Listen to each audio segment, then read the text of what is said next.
Welcome to Cut Daisies and Unicorns. And Phil and Steve, we're sitting in the studio. We've got a great segment that I think is, or episode that I think we've been talking about and planning for, and I think it's going to be a good episode already. Just envisioning the future. In the future as we look forward to it. Yeah, we've been we started the little conversation about, hey, what does Cut Daisies and Unicorns look like for 2022? Mm-hmm. I really like that, like the ta of 2022. Mm-hmm. I like the 2 and the 2 and the 2, and 2022 and just, kicking around.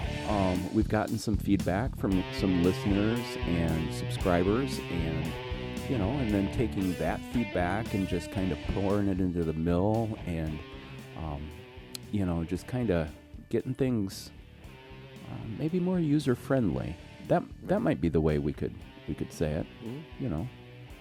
Because certainly, as much as we like to ramble on, and we do, and rabbit trail, right. So we can be the rambling men, we can be the rabbit trail, and then we are the 2 little rascals. Mm. So if we're going to alliterate that whole thing, right? How could you tell another potential listener, oh, you've got to hear Cut Daisies and Unicorns? Well, you know what? They're kind of rambling men. Well, I was talking to on our travels to Florida. Yeah. People that are already in our circles. Sure. And I was just like, I guess technically I'm a professional podcaster.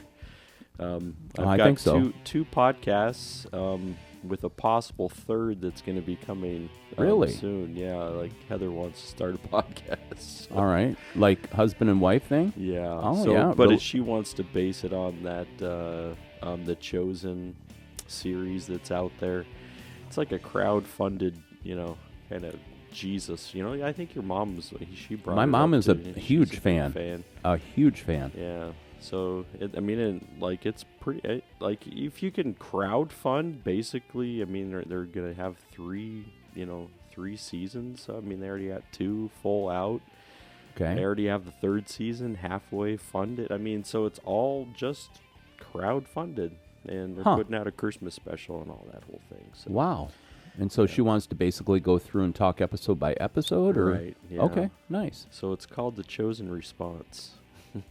All right. So that's, but going along with Cut Daisies, though. So I was talking to them, and they're like, yeah, don't you have something with Steve? Like, yeah. What's that called? Cut Daisies and Unicorns, so, but even that, so like, well, what do you guys talk about? I said, well, we talk about everything. Like, it's hard to be able to be like, say, like, what is the single focus of Cut? There is no real single focus other than like Phil and Steve. We're not necessarily a focus, but we are, the camera's staring at us. So, well, like, and we are we're in capturing. Focus. I think what we would be is if there are 2 common consistencies. What you can count on is you're going to find Phil and Steve at Cut Daisies and Unicorns. Right. Everything else is a variable. Mm-hmm. So I'm going Albert Einstein shit on you right now, and just be like, if X plus Y equals CDU. Yeah.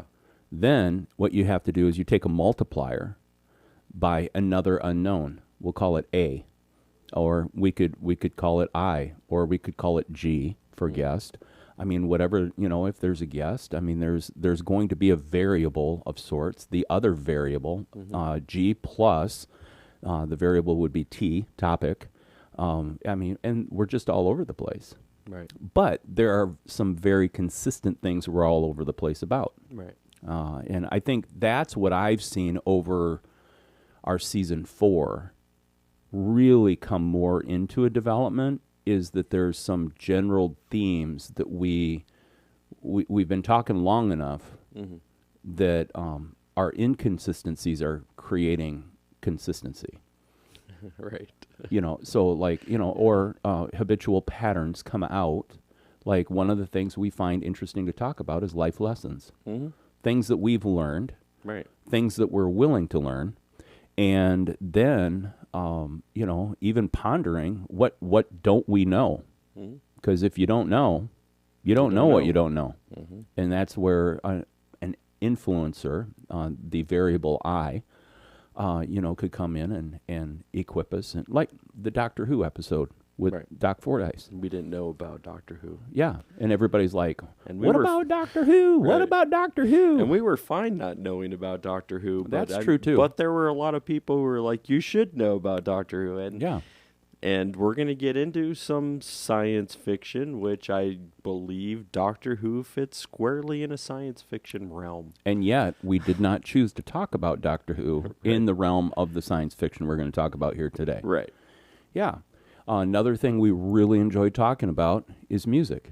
Right. A reoccurring theme. Like, usually, I would say, especially in season 3, you know, we talk about the weather, we talk about culture, we talk about things that we're discovering, whether it was a new series or a new movie that we'd watched, and as we took in media in that.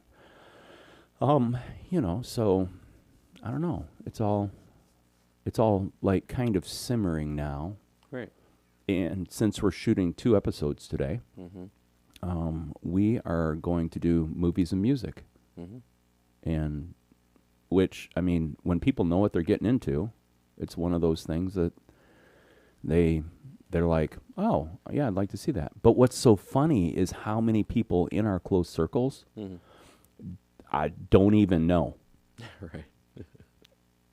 They're like, yeah, I hear you guys are doing something.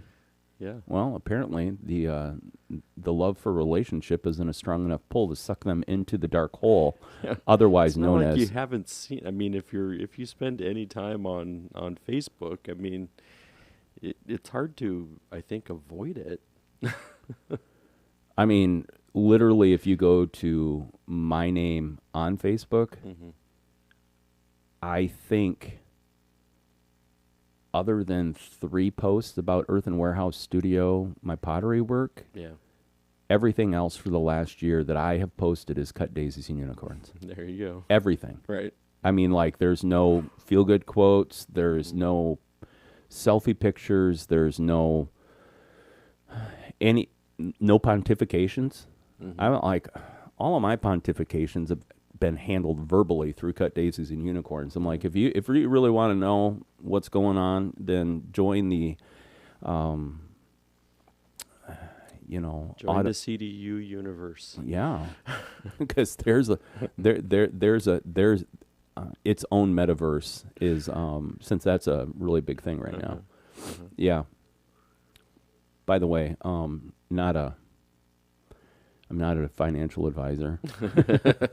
It's always good to preface that. to quote my son-in-law. Yeah. And I'm not a financial advisor, but my son is. So anyway, but Mana is the cryptocurrency that is going to be holding up the metaverse. And so so if you feel like you're late to the dance for Bitcoin, Mana, and I think it's hilarious that the people in Facebook would call it Mana. MANA. Yeah. So one N. One N. I mean, wouldn't want to like have to pay copyright to the King James version of the Bible for. That's what I was just thinking. Yeah, like, exactly. You know, and translated, manna is, what is it?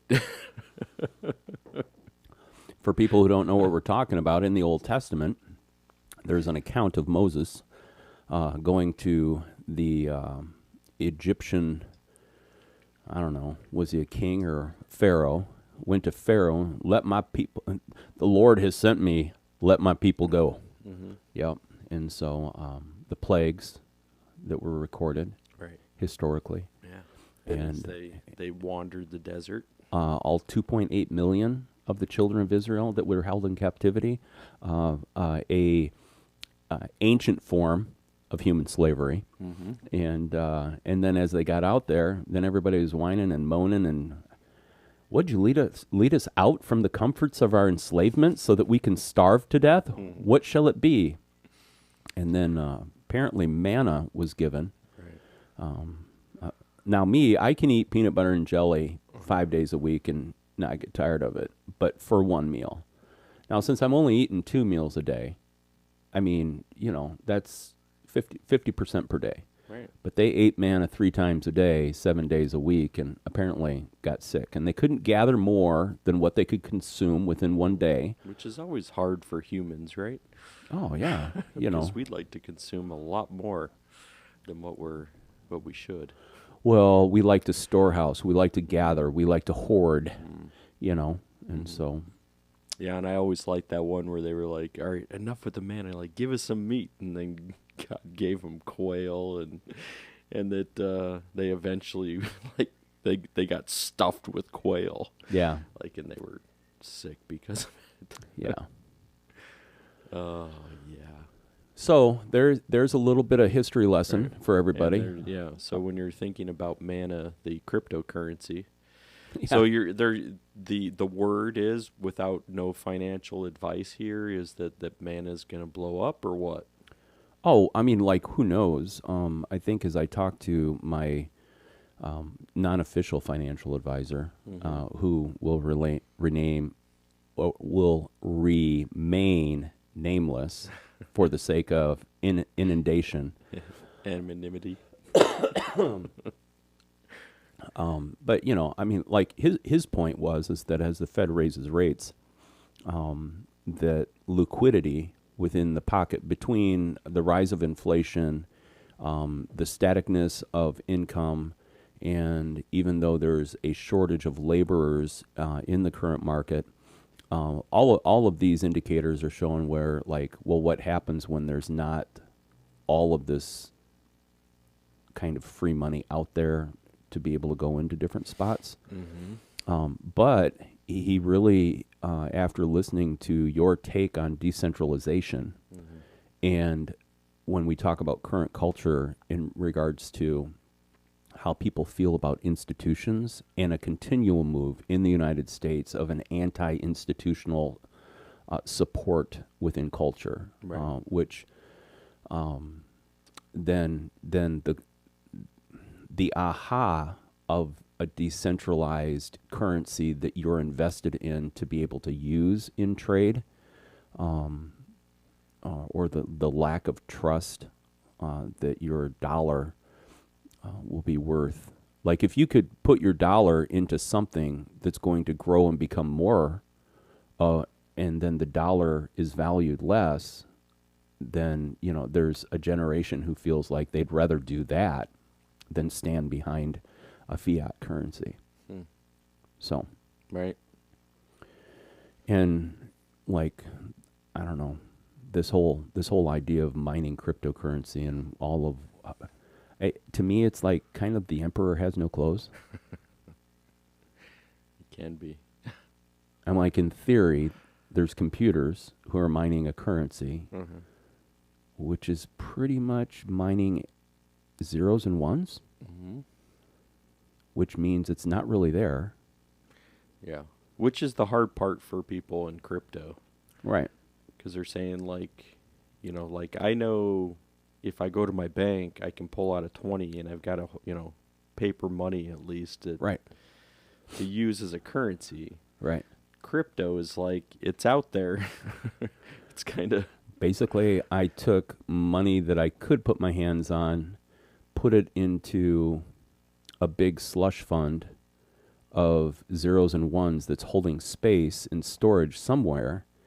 The value increases as more people put their dollars, their euros, their what is Canadian Yen. Yen is... loonies Loonies.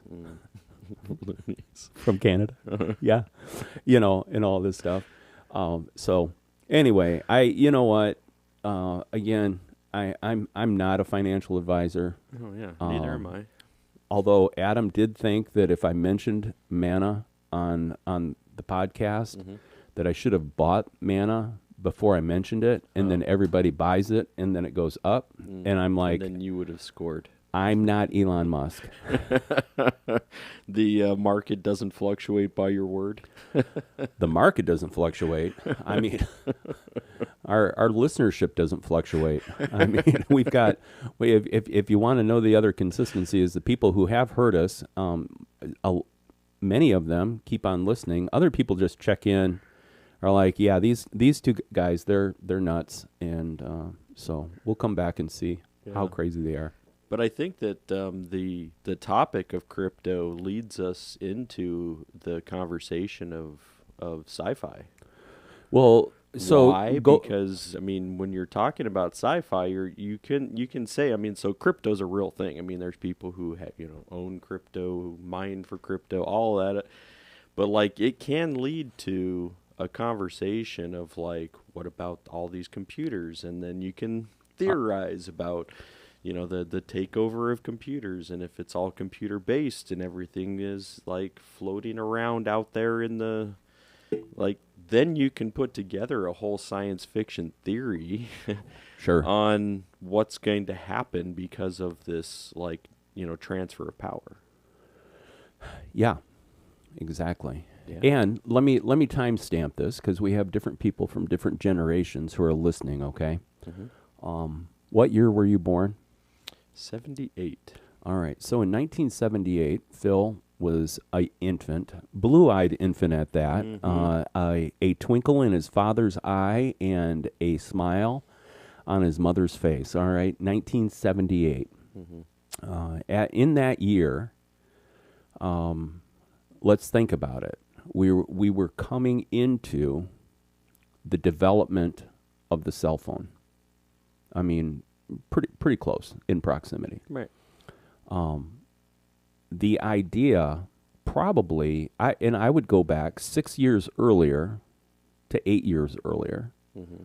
Star Trek had just been released, and we got William Shatner and Leonard Nimoy are, doing these flip phone things, Right. and they're talking, but there's no wires or cords attached to the interface of how they would communicate with each other. Right. You're talking about rotary phones. We're making a move to one of the major changes in phone was going from rotary to push button. Push button, right. And not having to wait for the dial to come all the way back. Like every time you rang and did that. So when you think about that, the idea of having that everyone would be carrying a phone in their pocket and that landline phones would become obsolete, hard thing to comprehend. Right. And we're talking about 40 years ago. Well, I mean, even look at I think it's in the 1980s then, where, you, especially if you look at some of the films that were out, like they had those big brick, ones. Oh, yeah. Or it was the ones that was just in the car. And it had still a wire because it was then powered by something that, things that were already in the car. Just that evolution of coming out of that. I mean, but those, when you were calling on that, I mean, those phones, to be able to use those were, I mean, it was like $5 a minute or $10. I mean, it was crazy expensive to be able to try to own one. I mean, I guess you could own one without even hey, I've got one, but I'm not going to use it because it's too expensive. Oh, my word. And I still remember my dad coming home with this huge, huge box. Yeah. And I really can appreciate this about my dad. He was an early adopter. He was two edges of the same sword, he was an early adopter, but then he really, really held close, things that were important, like what he valued. That didn't necessarily. He wasn't willing to change that. I still remember coming home from college one year. I think it was after my freshman year. Now, granted, for people who don't really know me, went to Faith Baptist Bible College in Ankeny, Iowa. Was training to be a Baptist pastor, to preach and stuff like that. And so I remember the New International Version had just been published. Well, the publisher, to get that version of the Bible into the hands of people who are using it to push popularity, like gave us all a hardcover copy.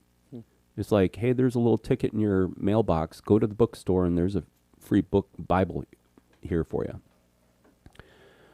But I remember going home and showing my dad the NIV, and I was slated home for 2-week holiday, whatever in between semesters or something, whether at Thanksgiving or Christmas, and he looked at me and he's like, hey, so you're preaching Sunday? I'm like, yeah. He goes, what version of the Bible are you preaching from? I'm like, well, I got this new NIV. I was going to use that. And he goes, no, you won't.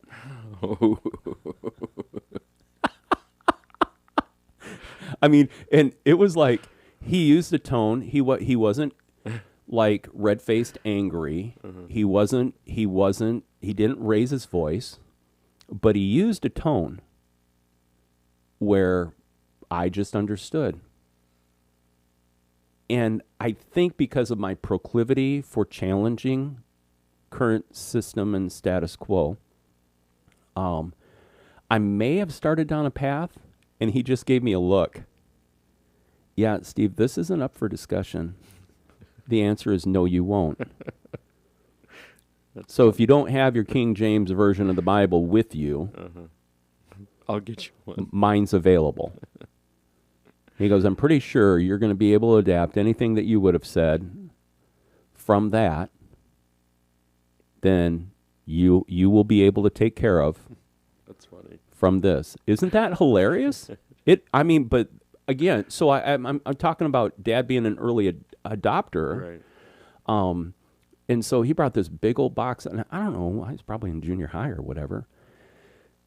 And it was a microwave. And so my dad, my parents both were working, combined income back in the day. They made a good living, We weren't poor until neither one of them had a job. But, That's hard. That's a different story for a different time. But the crazy thing was, I think my dad paid $350 or $500 for a microwave. Wow. And that microwave, I'm pretty sure, lasted from junior high until my mom moved out of the house. Like, there was no need for replacement. It was just built to last. And, but when you think, who right now would ever pay $350 or $500 for a microwave when you can go to Walmart, and what's our current cost? You could probably buy a little mini microwave for under $20. Probably, yeah. And then you could buy a really nice full feature digital microwave for under $50. Okay? Now I'm saying that, but then let's go back to the telephone. You could probably go to a Walmart, Kmart, local store, and you pick up a telephone, and a telephone might cost you $20 or $30 back in the day or whatever, these rotary dials. Right. People are paying more for those telephones as retro phones in antique stores right now than what they came out on the market for. And yet, how much are paying for antiques? Yeah, how much are we paying for our technology of the phone that we get issued with? Like, I'm guessing retail price on an an iPhone 13 is probably between $800 and $900. Yeah, I think it's around 1,000 actually. Yeah. Now, mind you, right now, I'm still using version 7. Keeping your costs low. Jeez. I think I've got 10. Do you? Yeah.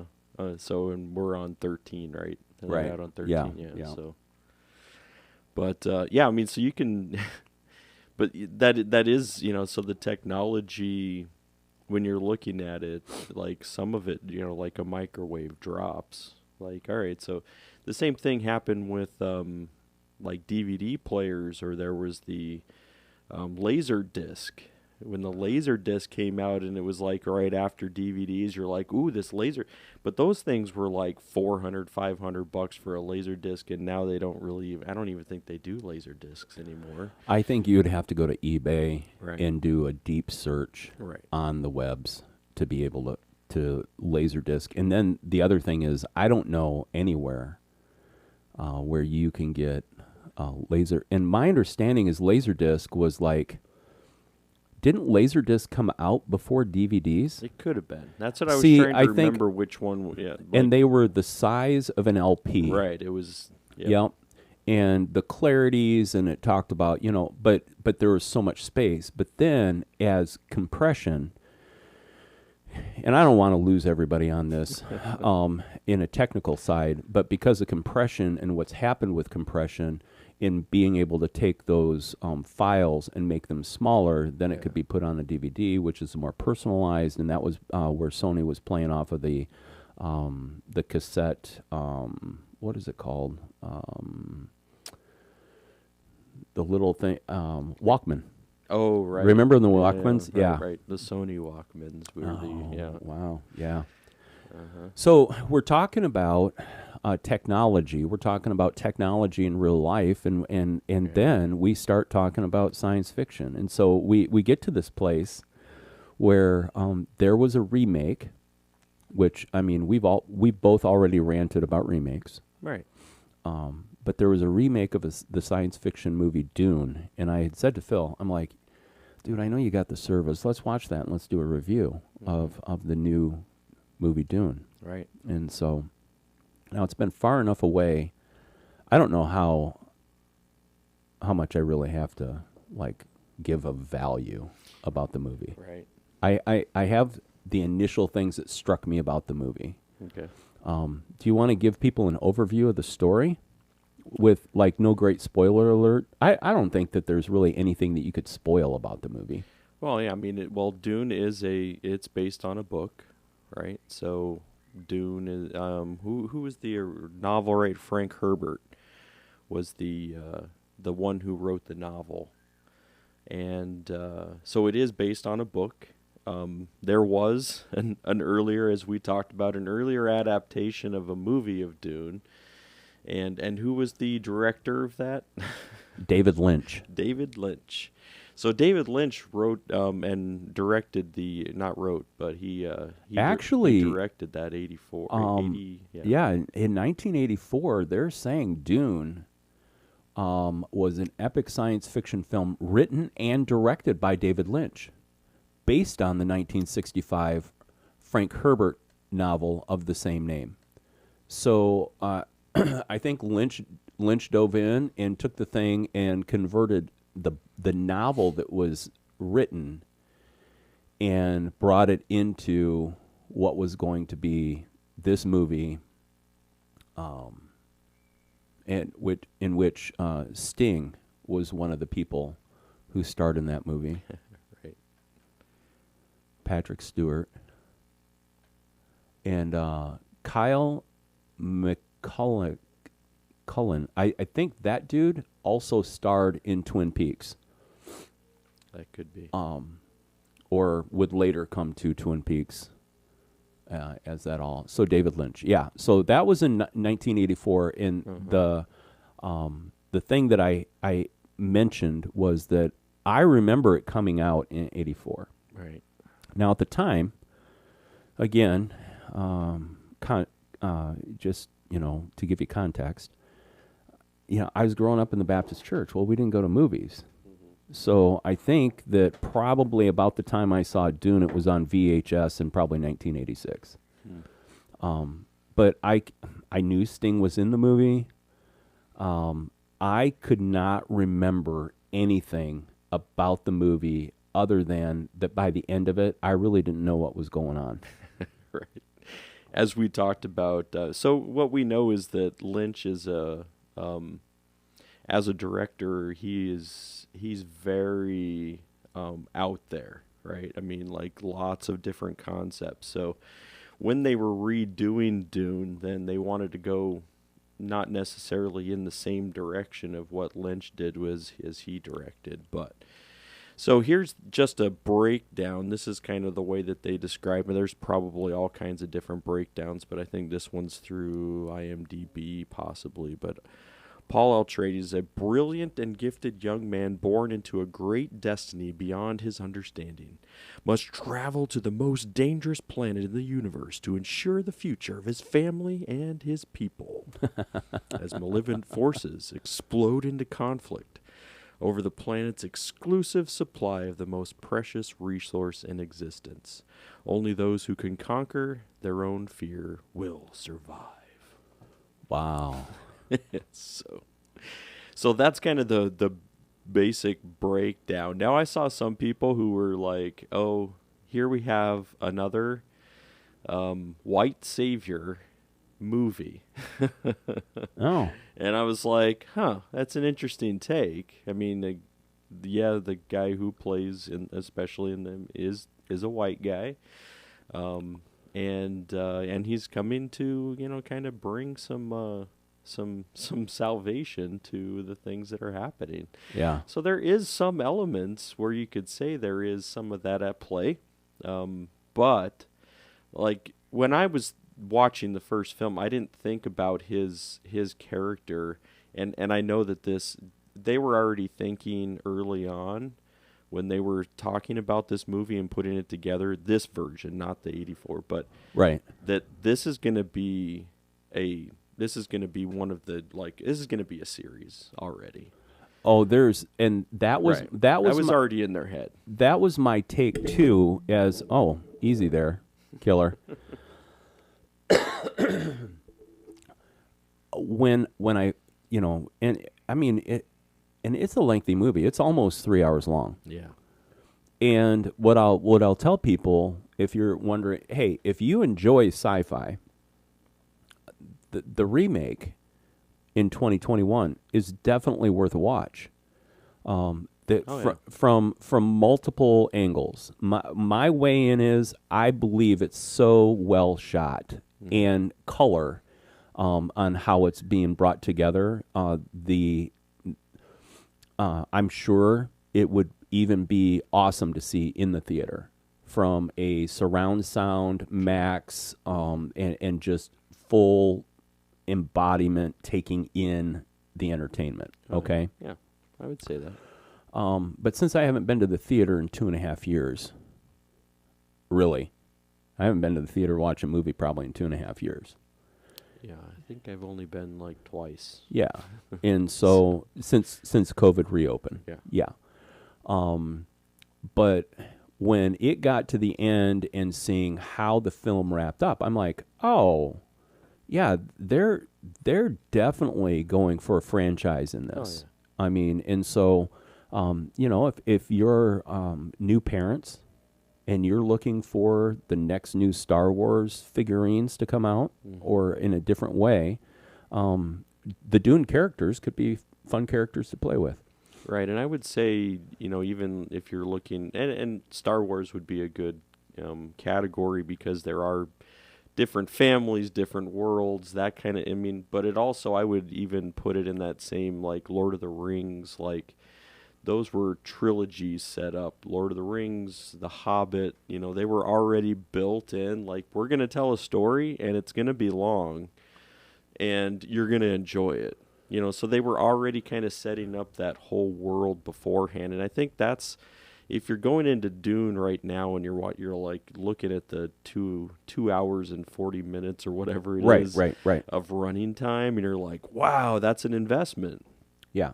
It's a long film. Yeah. But I think a lot of this is setup. Like, if you're unfamiliar with Dune, you're going to understand, like, you got to do all kinds of different character development. You've got to figure out, the families and this house and these, like, who are these people? And so there's all kinds of setup that if you're looking at a franchise and they're trying to be able to build it, there has to be this groundwork, or else people are going to get lost. People are going to say, I don't even know what's happening if you try to rush through the development of the characters.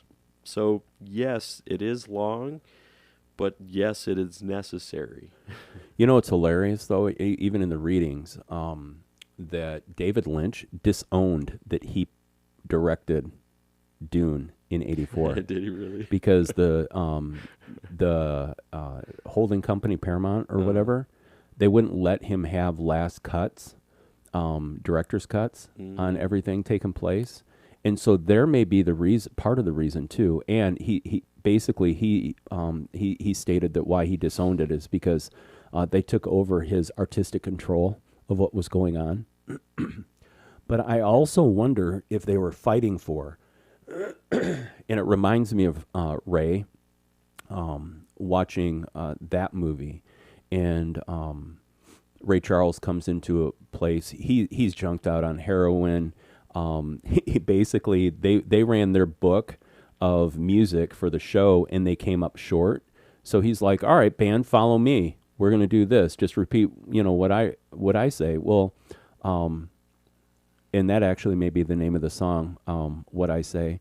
But they get it into the recording studio, and they're already saying, "Hey, we're testing this on the road, and it's a success." And they're like, "Yeah, but dude, there's not enough room on this vinyl to be able to put that whole song. So let's cut up the song." He's like, "You cut up the song, I'm going to cut you up," And they're like, "Well, let's do an A and B side." And so they figured that out to be able to do it. I'm wondering about if back in the '80s, you've got these, production companies like Paramount, MGM, all of this stuff, the people in Hollywood making movies.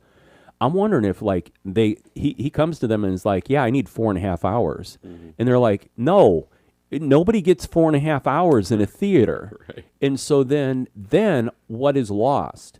And so why I didn't understand and why I couldn't even follow that if I hadn't read the book that had been adapted from the earlier book, how would I know? Now I need to go back and watch the '84 version. Just to see if I don't follow it. It very well could have been that my frontal lobe hadn't been developed enough for me to be able to pull in. But I mean, I'd been reading Isaac Asimov since I was in junior high. I'd already been through The Hobbit multiple times and was a little bit afraid of Lord of the Rings trilogy, just because of the largeness of the volumes. Right.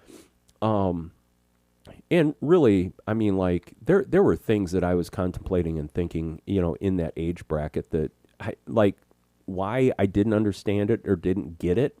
I need to go back and figure out why it was. But they literally, they're like any franchise that's out today, they're starting out and they're like, "Yeah, we believe the product's good enough. We're going to leave you hanging. We're going to give you what you may not think."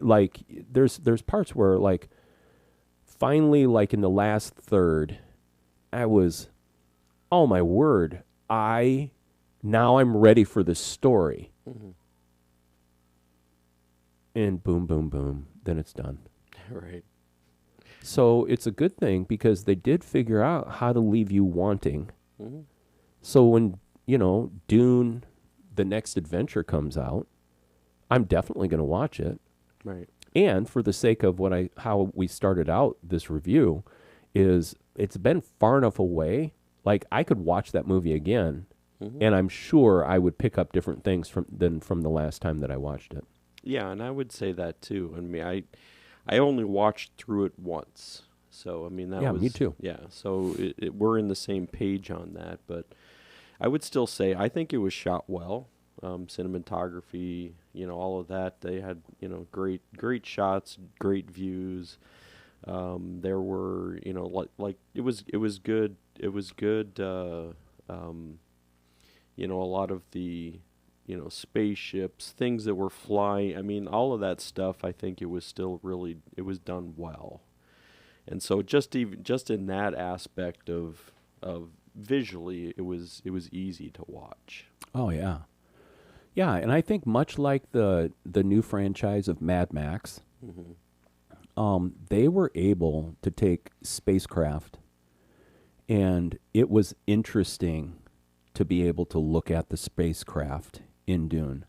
They weren't mocked out. And why I bring up Mad Max is because they were able to go to a post-apocalyptic idea of all manufacturing is completely destroyed.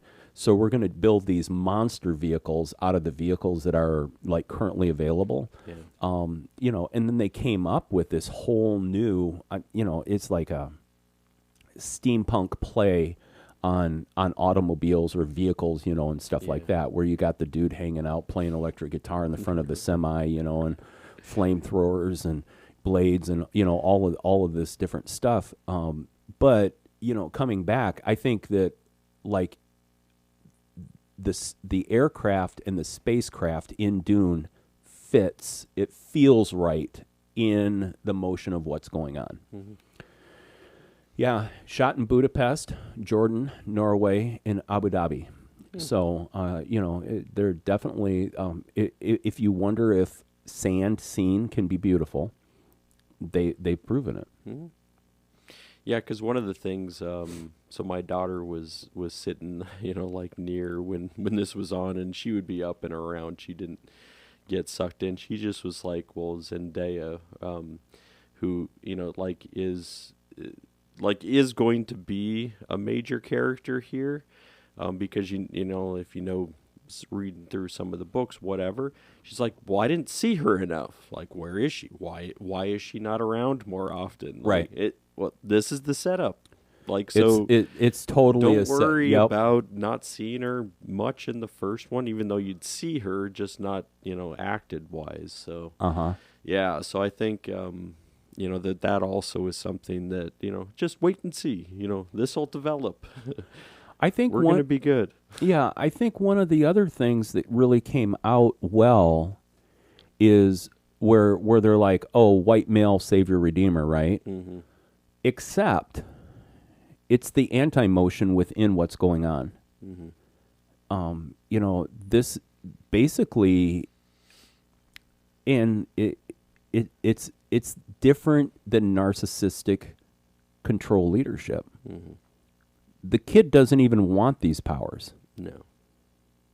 And he's feminized because this is something that is practiced and carried out by an elite female group of like it's kind of female Jedi, mm-hmm. And with their superpowers and powers of inference and different things like that. Right. And a lot of those powers does come from his mom's side, I guess, is where you're so it's matriarchal, not patriarchal. Yeah, and it's not I think the part is he's running away from like his destiny. Mm-hmm. I think that's a good way to boil it down. He doesn't want to carry that mantle. He doesn't want to take up that cloak, and so I mean, I don't know. You can talk about being woke, versus. Well, I just think it's too early. I mean, they're jumping to conclusions on where they're going to take Dune, right? Based on what they know about a story that was already written, but you don't know where they're going to take this. They could take the screenplay on number 2 and number 3. I'm assuming trilogy is usually the direction that they had, but they could take it in a whole different direction. I mean, like, they don't have to. They can say adapted from Dune the book. Right. Right? I mean, so it doesn't have to be, hey, we've got to take this direct. Like, no, we're recreating. Well, reshooting, rethinking. Yeah. I mean, so you it's don't just know like, where it's going to go yet, and he hasn't been a savior in the first one. Right.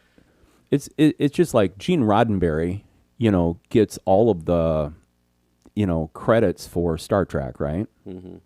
And Gene's been dead for years, and he's not writing a single story. I mean, people are taking this all different kinds of franchise directions, right? Yeah. So if you enjoy science fiction to read or to watch, we give it a 2 thumbs up. I think so. for the setup. For the setup. With that, And just knowing that, air quotes. like, just know when you're going into it, there's setup. There has to be. And nobody told me that. Right. What's the series you told me to watch that I started? Is it Succession. Succession? Mm-hmm. Yeah. Last episode of season 1. Mm-hmm. You just know Ken is making decisions that aren't going to end well. Right. And that's all I'll say. It's the truth. That's all I'll say. I also will say, it took me 6 episodes out of 10 to finally be like, okay, I want to watch more. Mm-hmm. Now, granted, I was using it as white noise, and yeah. Yeah, So I can see that about that too. yeah, and that's a whole different development. Yeah, that's that there. I mean, of course, that's not sci-fi. That's a little bit more. Oh yeah. World, No, that's but just yeah, me being in a right. random rabbit trail right, of exactly. like, but we're talking about writers and where writers can take this stuff, and yeah. So, what about if we're talking to our listeners, we're talking about science fiction, we're talking about how technology changes. Mm-hmm. Do you have some favorite science fiction movies that are like things that you go back to that you can watch time and time again? Yeah, so to me, looking at the science fiction realm, there's a lot of things even in our current context that, like, so there's reasons why you'd watch science fiction, and it's even across the board. Like, I remember when I first started watching Black Mirror when it's on Netflix. Yeah. And that one I watched mainly not for the it's the intrigue, because what they do is in Black Mirror with science fiction, like, to me, is just intriguing, because they get close enough to a real world context. And there's if for those who aren't familiar, Black Mirror is a sci-fi show. And what they'll do, some of it's in the future, some of them it doesn't give a time frame, but they'll use some technology, and then they'll kind of say, like, what could happen because of this. And most of the time it's like, what's going to happen when it, like, this could go so poorly, and we're going to show you the negative. And so things like like and just the use of that technique, like, it draws me in. Like, it's like and each episode can stand alone. I mean, I think it's meant to. Yeah. And so to me, I think that one is one, like, just a current day trying to take from, like, what would happen if, and we've talked about, like, the evolution of the microwave. We've talked about the cell phone. Right. And there's a constant evolution and change within the technology, and it's trying to be able to say, hey, what if we jump 20 years, into the future? What's it going to look like up there? Known apparently within film as speculative fiction. Mm-hmm. They're speculating. They're not necessarily being prophetic in their direction, but they're like, putting smart people into a room and saying, hey, how's this play out, and what are the different options that could be available? Right. The other thing, it does link it in a genre as dystopian. Mm-hmm. And we've talked about the series Utopia. Right. But yeah, Black Mirror. And the series is based on the Twilight Zone and uses technology to comment on contemporary social issues. So it's this interaction between technology and people and humanity, and how it plays a part and what can happen to humanity because of the technology, which is basically a reframing of what Phil just said. Yeah. So now thinking about, and so, like, the category of science fiction. Yeah. I mean, there's just so many things that are in science fiction, like movies that maybe even didn't even think about as far as like, oh, I guess that is a science fiction film. Like, Back to the Future. actually, I wrote that down in one of my Yeah. top 5, top 10. Right. Like, Yeah. I love Back to the Future. And I would say Back to the Future 1's my favorite. Right. But all are watchable. Yeah. Yeah. I mean, so it's not always just like the weird and strange. Like I always think. I mean, like the 2001: A Space Odyssey.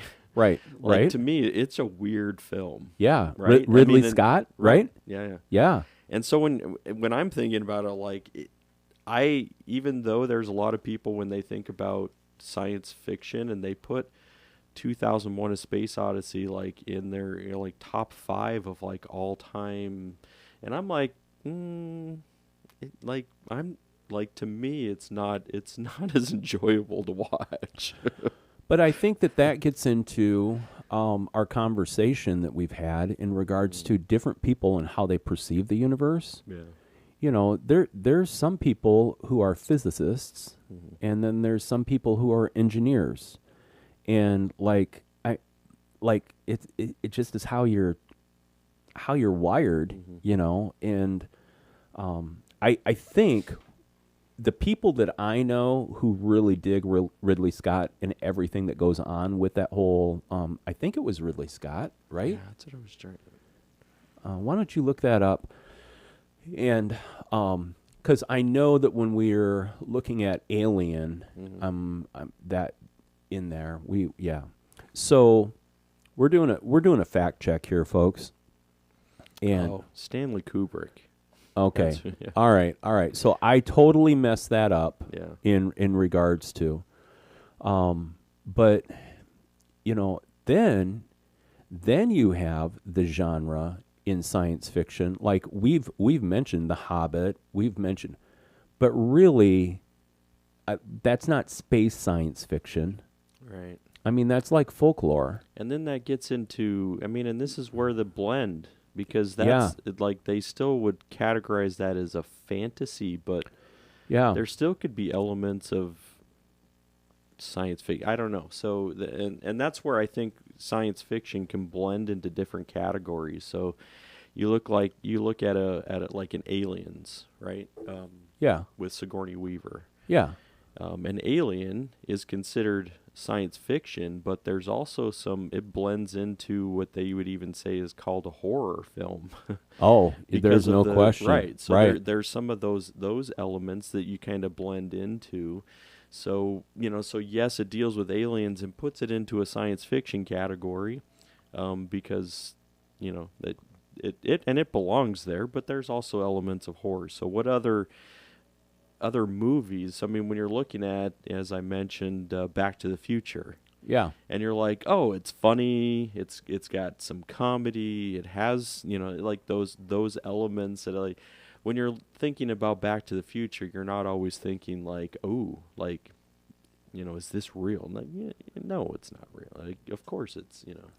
Yeah, and there's the twist on science fiction of whether you're going dark science fiction, to your point, the horrorness of the unknown.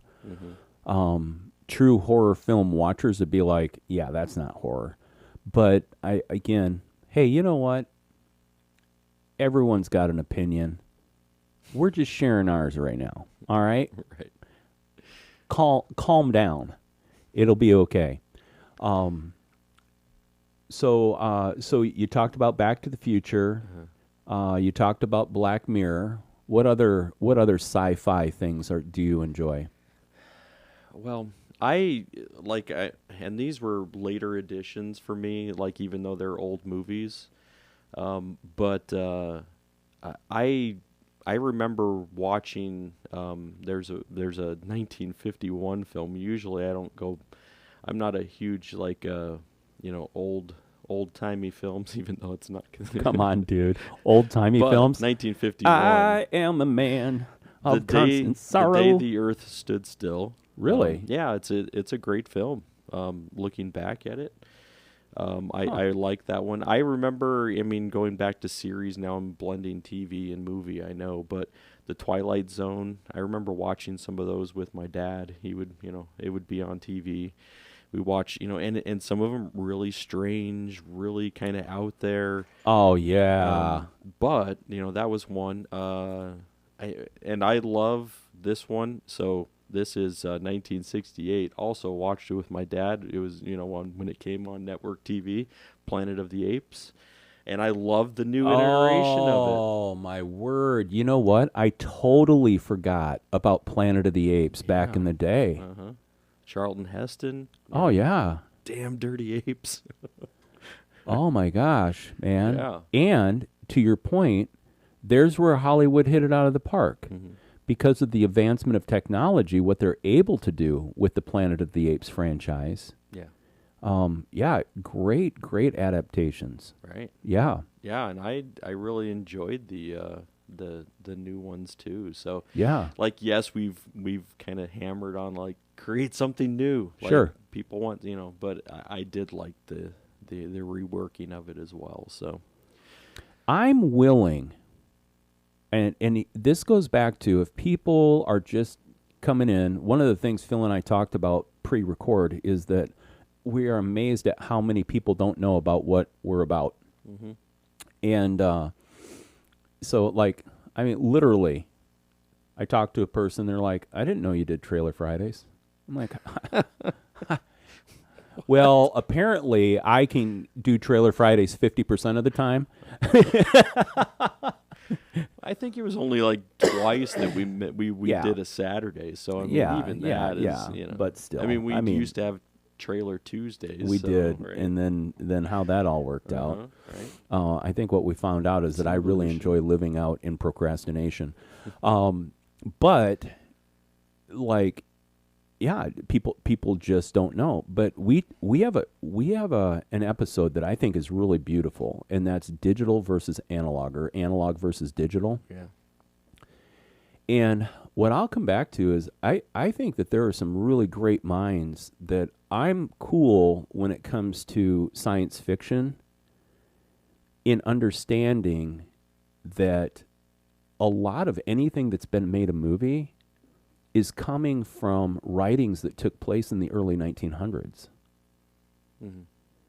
And so, like, I don't know that there's a mind in Hollywood that can wrap itself around to be able to write a new thing when it comes to science fiction, and probably because of our information, of having so much information, I don't know that there's a new idea under the sun. Probably not. And so, in light of that, I'm willing to take it project at a time and say pass or fail. Mm-hmm. Yeah. Yeah. I was kind of amazed. They said that, do you know when the earliest sci-fi film No. was? No. 1902. Wow. Silent film. And they're doing science fiction. And they were doing science fiction, and it was called A Trip to the Moon. I have not watched it. I have not seen it. But that was one that kind of popped up all the time. And the next one was 1927 called Metropolis.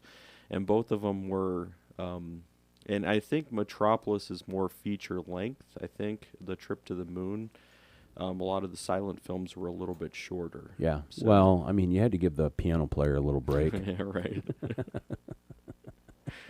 But I was just kind of amazed that in 1902 they were already. I mean, and yeah, that kind of points us back to people were thinking about science fiction for a long time. It wasn't like, to me, it almost like pops up prominently in the 50s and the 60s, but it actually has existed for a long time. So, yeah, that was kind of fascinating to me. Yeah. Well, I think there's some cool stuff. I definitely am, and this is probably the 8th time I've mentioned it. I swim against the stream everywhere I look on the internet. Star Wars Episode 5 is the #1 science fiction, great movie. Empire Strikes Back. Mm-hmm. I'm still a New Hope Episode 4 guy. Mm-hmm.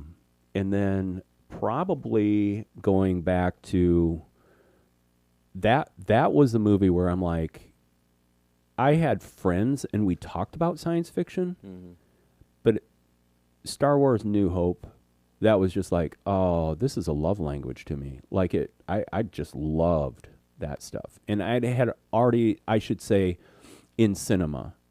Because again, I was reading Nickelbook, Isaac Asimov, iRobot, that kind of stuff, probably from when I was 11 or 12 years old. Had been into some comic books, and so as far as fantasy and that idea, The Hobbit was an animation when I was growing up, and so Middle Earth ideas, that was cool.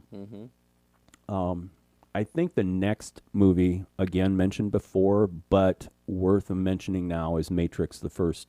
Oh yeah, that was on my list too. But, yeah. And if I'm gonna forget about the rest of the series, as we've mentioned. Yeah. If I move into television, what I would say is, no, before I do that. So this is 1989, the first time I ever considered time travel and interfering with a time loop continuum. Yeah. It would be Millennium, 1989, with Chris Christopherson and Cheryl Ladd. I don't know if I've seen it. Absolutely fantastic.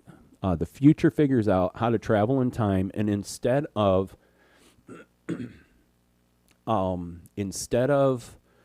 messing with people and being in the same realm as the people who are being sent back and forth, what they do is they go to catastrophic events that they knew of. They take dying people, place them on the planes that are going to blow up or crash or whatever, bring the new people back to the future to sustain life and living and all these things that are going on.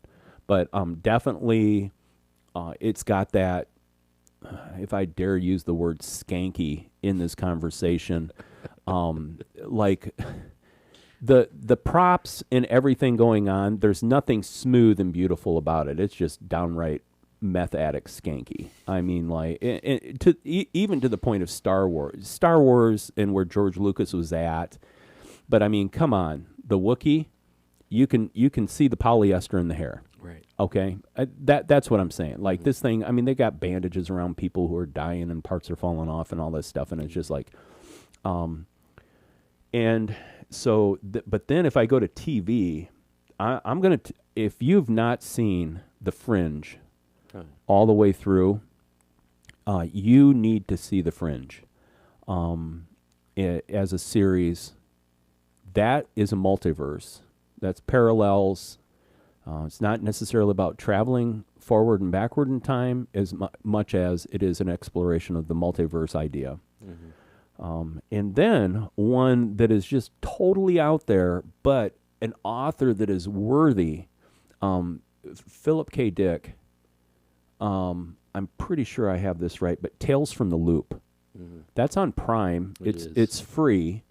And then when you get into like this dude, you know this dude, but you don't know this dude. Philip K. Dick was the guy who wrote in 1968, Do Androids Dream of Electric Sheep? Blade Runner, all right, directed by Ridley Scott, starring Harrison Ford. Total Recall, 1990, was based on his short story, We Can Remember It For You Wholesale, starring Arnold Schwarzenegger. Minority Report, directed by Steven Spielberg and starring Tom Cruise.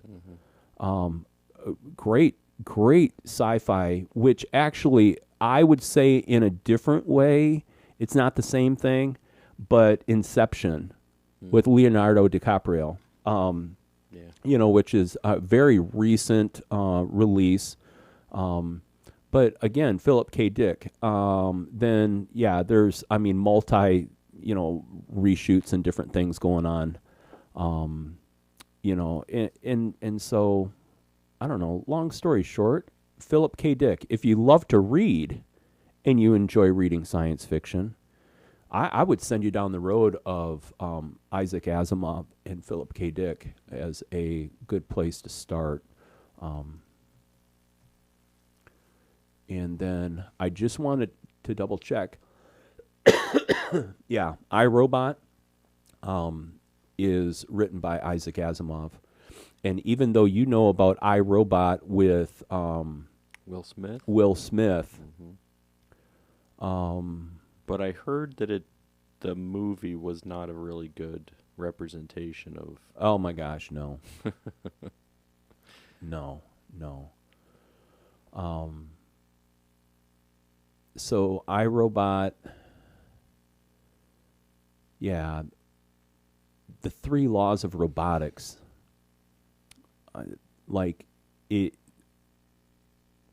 Asimov just he just knocked it out of the park thinking through this stuff. Mm-hmm. And so, yeah, definitely. I mean, and we're talking 1940s to 1950s. This is when this is all going on. Mm-hmm. And so, yeah, I think what I long for is I long for the minds of what these people represent mm-hmm. in this world of conjecture. I just long for that to come out, and maybe somebody who's listening to this would be like, "Hey, Coble, what about And then one that's a really left, or like a curveball or a left field idea, is I started on Cowboy Bebop on Netflix, and what I didn't realize is that they took this graphic novel. And what they did is they humanized it. It's kind of like a Marvel Universe thing with all of the different individuals or whatever, but there's 3 main characters. It's definitely sci-fi, but it's a sci-fi graphic novel brought to life, which is something that I like, the Daredevil series for Marvel. Yeah. Oh my gosh, right? It's like they took the graphic novel for Daredevil and they just made it into film and how it was shot and all these things. And so... but I realized in 1998 they did an animated version. I've not seen it, but mm-hmm. the storylines are kind of cool, and it reminds you a lot of anime, which I'm not a huge. I can't be a fan because I have never watched one. Oh, there you go. Right? What you don't know. Right. That totally moves into our whole thing of what you don't know. Exactly. You don't know what you don't know. A couple of other ones mentions wise. I mean, that when I think back at the category of sci-fi, like the Terminator, I would say 1 and 2 were Philip K. Dick. Right.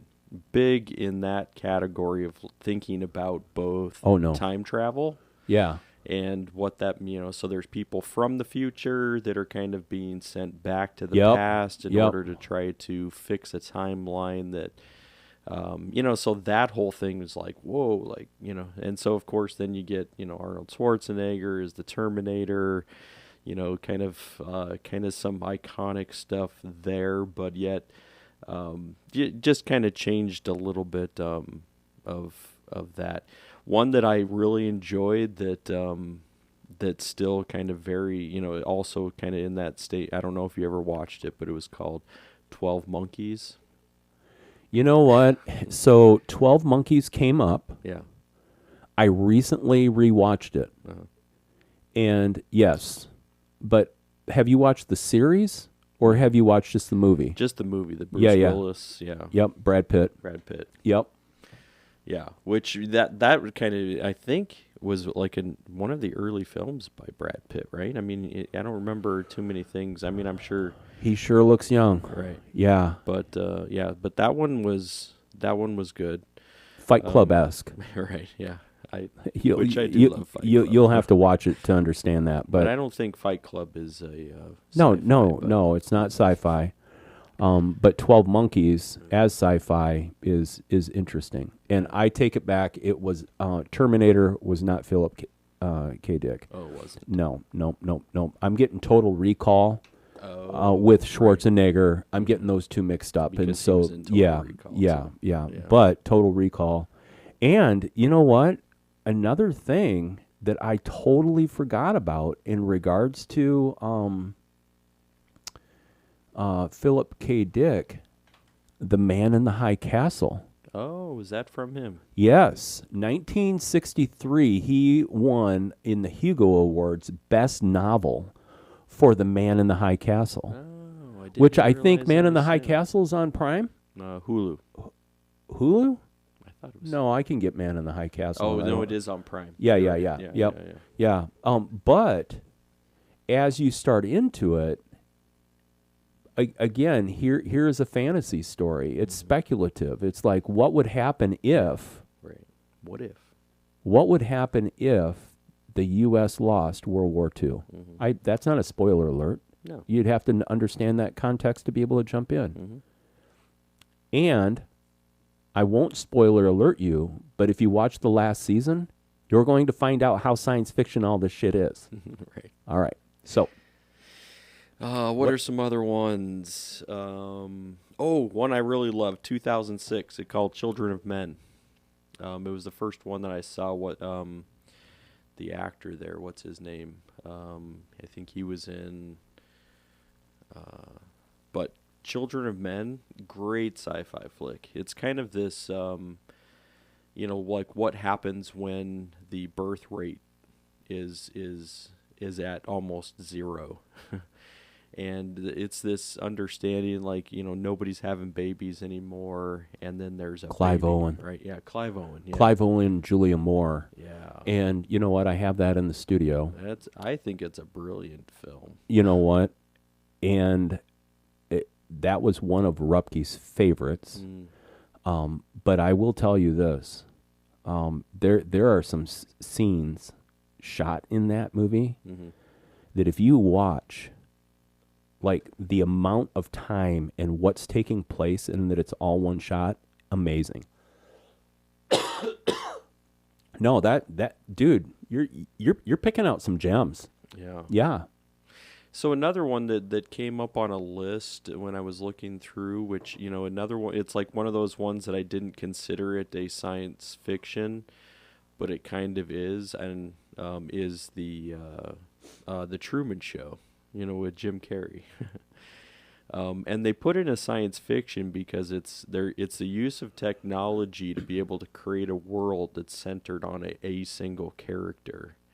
And it's this single character's kind of, both realization, like, oh, like this whole thing is centered on me, which, like to me is like, there's a lot of great, great pieces in the Truman Show, and even like kind of when he starts to figure out things. Yeah. And just some good stuff in there that I wouldn't say, like, when I think science fiction, it's not one that comes to mind immediately, but I was like, yeah, like, I mean, there's the technology and like what could happen if, and I mean, so yeah. Nice. Yeah. I don't know. Yeah, you mentioned Inception already. That's one. There was another one that I would put this on I probably give it like 3 stars.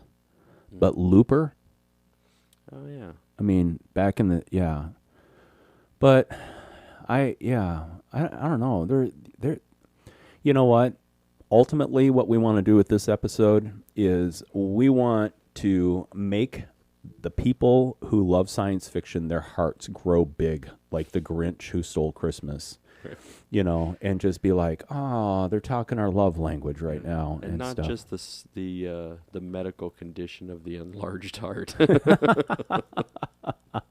It's true. It's true. But I would consider it, and then going back to some TV shows. Yeah. Westworld right now. Oh my gosh. Yeah, we Yeah. don't want to not mention that one. Yeah. Because it's an adaptation from the movie. What was that, in the 70s? Yeah, I think so.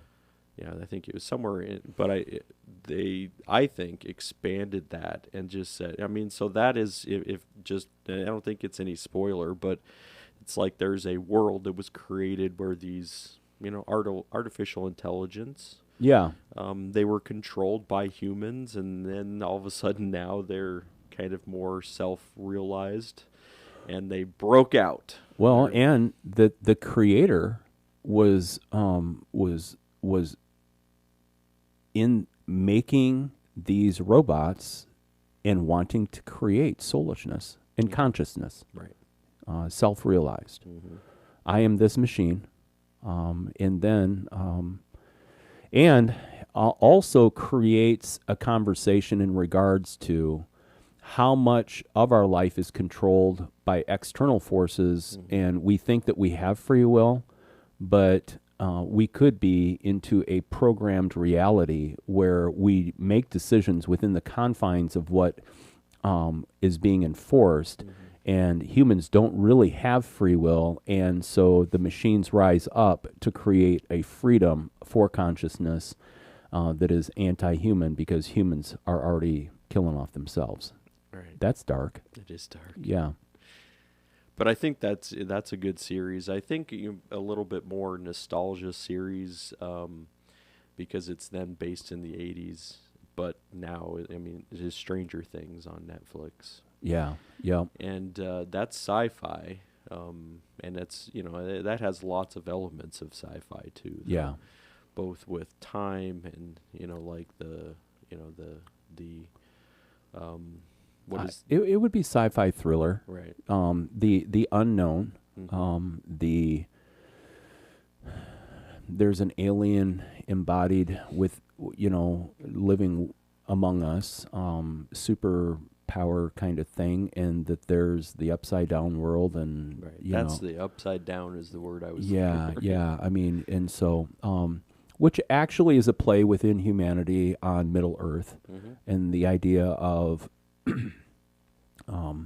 mirrored with what we do know, there is a land of what we don't know where another reality exists, i.e. King Kong versus Godzilla. Right. Yeah, I like it. Yeah. So some of those were, I think, are still good. Well, I mean, there's, you mentioned Tales from the Loop, Utopia, both on Amazon Prime. Yeah. I think that those, like Tales from the Loop, is very, like that's, it's deep. Like, I mean, artistically, how it's shot, right, and what's going on. There's probably one episode that I would never watch again, out of that whole thing. I remember you. And maybe two, but there is the thread that goes through the whole thing, tying it all together.